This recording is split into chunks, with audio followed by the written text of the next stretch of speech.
pour les Villeurbanais qui s'était imposé la saison dernière ici à Roanne, s'était imposé en pré-saison mais de 2 petits points seulement au mois de septembre. David Lighty. Possession rouennaise avec Giovanni Terrelli qui va se faire chipper la balle dans les mains par Charles Cahudi. L'homme, là aussi un gros défenseur. Ouais, qui aura construit sa carrière là-dessus et qui au fur et à mesure des années, qui a malgré tout été décisif, notamment à Monaco en mettant un panier clé en fin de match. Il a réussi à être important dans les moments importants. Mustapha Fall, quand il est trouvé à l'intérieur, il n'y avait pas TJ Parker, il y avait Tony Parker qui était là.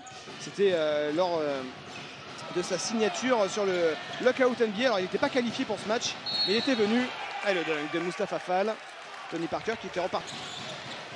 Amin Noah qui attaque justement sur Steven Youfat. La faute avec le panier pour Amin Noah. Alors que Jean-Denis Choulet est assis, il a été prévenu sur la... White Foreman à 3 points encore pour la série, non. Et le rebond qui tombe dans les mains de Norris Cole. Intéressant de voir les Coralliens qui décident de jouer le pick and roll avec le joueur qui est défendu par Mustapha Fall pour essayer de le faire sortir au maximum de cette raquette. Il vous en reste quand même 4 autres avec de très gros CV. Et Norris Cole. Et si la chorale terminait sur une très bonne note. Lighty avec Antoine Dio à 3 points. Il enchaîne Antoine Dio, le Burgien. Mustapha Fall qui est à 12 points. Nortel avec Amin Noah. Il a hésité.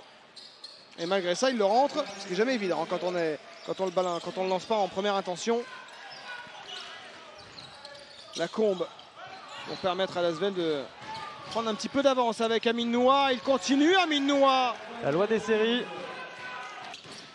On a eu des bons scénarios, parfois de moins bons, dans des matchs qui étaient pourtant plus importants à gagner. Mais l'essentiel est là pour la chorale de Roanne. Oh, Amin Noah.